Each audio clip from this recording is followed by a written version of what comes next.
Hey guys, my name is Eric Yutzy. I'm the morning news anchor at Local 10, the ABC affiliate here in the Miami Fort Lauderdale TV market. I'm sure all of you are up bright and early every single morning, waking up with us. I'll give you a pass if you didn't do that until today. From now on, you got to watch Local 10 every single morning when you're getting ready for school. And getting ready for school is the key.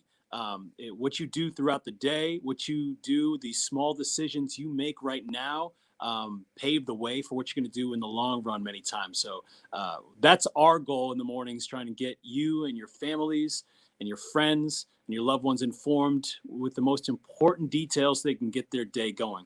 I am the morning anchor. So that means that I get up in the middle of the night. My alarm clock goes off at 2 a.m. every single morning. I usually try and get to the station around 3:30 to go over scripts, to have some conversations with our executive producer, to make sure that the words I'm saying are a combination of my own and the very truth, the facts of the matter. That's what we deal with every single day. We deal with the facts, presenting them to you so you can make the right decisions about how to handle the rest of your day.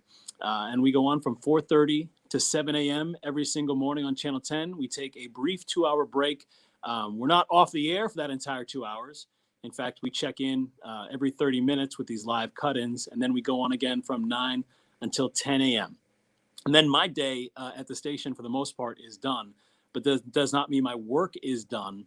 As a journalist, as a broadcaster, you have to be constantly informed. You have to be reading. You have to be updating. You have to be make sure you know what's happening.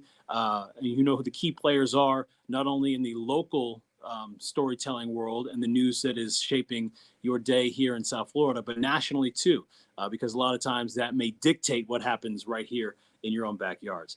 And so that means I am on Twitter all day checking in. I am reading not only local publications like the Sun Sentinel and the Miami Herald, but also the New York Times and the Washington Post and CNN.com and all of those key important news outlets to make sure that I'm staying informed. As a broadcaster, that's really the key. You got to make sure that you are informed, that you are paying attention to the facts. We deal with facts. And so if you can do those sorts of things, if that's something that interests you, if you like telling people what's happening, bringing them details of their day, and sometimes you get the opportunity to hold powerful people accountable, this might be a career for you. I've been in this business for almost 20 years.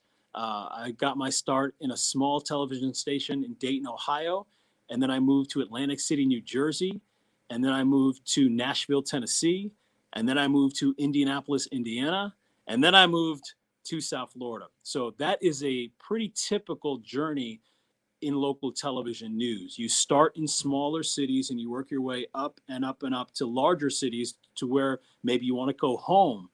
My home is Boston, but I don't have an interest in going back to Boston. We found a home here in South Florida.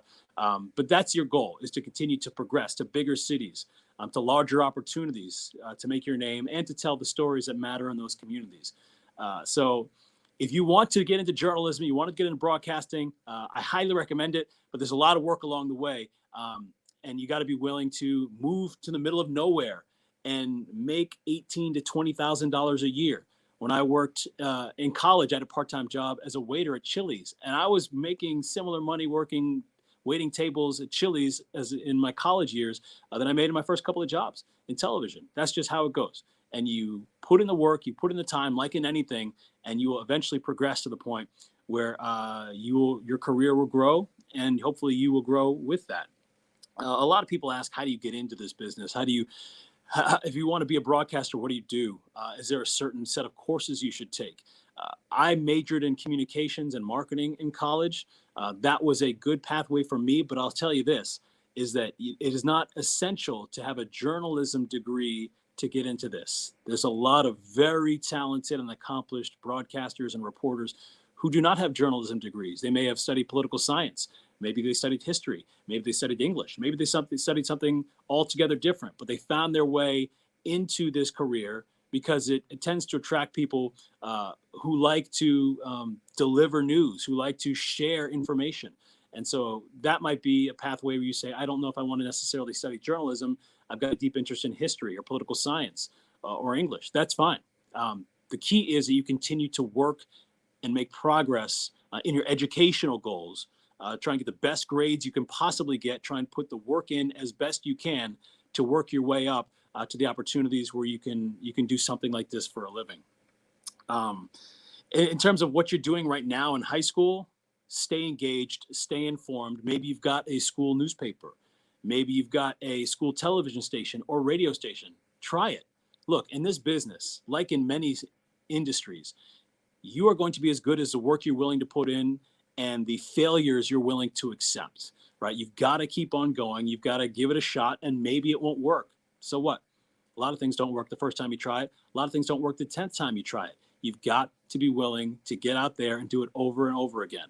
I talk for probably a cumulative 3 hours a day. I can promise you, not all 3 hours of that talking are the smoothest. That's not the measure. The measure is, am I doing the best job I can do? Am I delivering this important information? And sometimes you're going to make a mistake, and you got to own that mistake, and people respect when you do. But the thing I really want to hammer home is you got to keep at it. There are going to be hundreds and thousands of people who want this job. And maybe you'll get it this time and maybe you won't. But the amount of effort you're willing to put in to get the next one is really going to tell the tale of what you're going to do. And look, maybe you're thinking, hey, I think that looks really cool to work at a TV station, but I don't think I want to be on television. I don't want to be in front of the camera. That's fine. And that's great, because there are so many essential people that make this happen behind the scenes. You only see me, but the credit is as broadly spread as to the people who are behind the scenes. We have amazing producers. You want to be a writer? We have producers who put all the things that you see on television. You know, you see me sitting here and you got maybe a little graphic over here that says some breaking news, and you've got a little graphic on the bottom that says something that's happening on that particular story. Those have to be produced. Those have to be put together. There are people who make the decisions on what stories go where in terms of importance. Is this the lead story? Should this story be later on in the show? Those are what our producers do. Those are what our writers do. Maybe you don't want to write. Maybe you love video. You could be an editor. We have, when I am reading a story about something happening in our community and the video pops up, someone has to edit that video. Maybe you want to record that video. Maybe you've got an eye for shooting. And for that kind of production, we need photographers, videographers out there who are literally recording the important moments in history that we broadcast every single day. Maybe you're thinking, I don't think I want to do anything technical like that.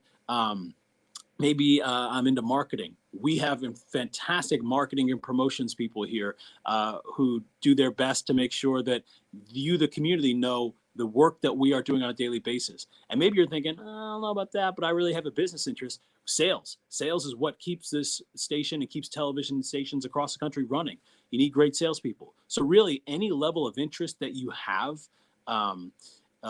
in terms of broadcasting or television, it doesn't have to be you're just in front of the camera. We have amazing directors who are the ones who are technical. Maybe you're technical, and they punch the cameras to say our camera 1, camera 2, let's zoom in on camera 3. We have these great production staff behind the scenes, literally behind the camera that you see, that are directing us on which cameras to talk to, that are running the teleprompter to make sure that we're on our P's and Q's. We need so many people to make this business and industry go. So I'm sure you have questions. I hope I answered some of them. The best piece of advice I can give you is whatever your interests are, pursue them to every extent of the energy that you have. Do not quit. Do not stop. If it's television, great. If it's something else, fantastic. But no, this is a great career, and this could be your career. You just got to be willing to put in the work. You got to be willing to take the criticism and keep on going, because viewers need it. The people of South Florida need it. They need people like you to be committed to bringing them the truth every single day. And that's what I'm going to do every single morning. So I'll see you tomorrow morning and every morning after that right here on Local 10. Thanks for hanging out and listening to me talk about what I do. I'm Eric Yutzy over at Local 10 News, and I wish you the very best. Keep on working for those goals, and I can't wait to see you. Maybe I'll be reporting on something you do that really blows our minds. I wouldn't put it against you.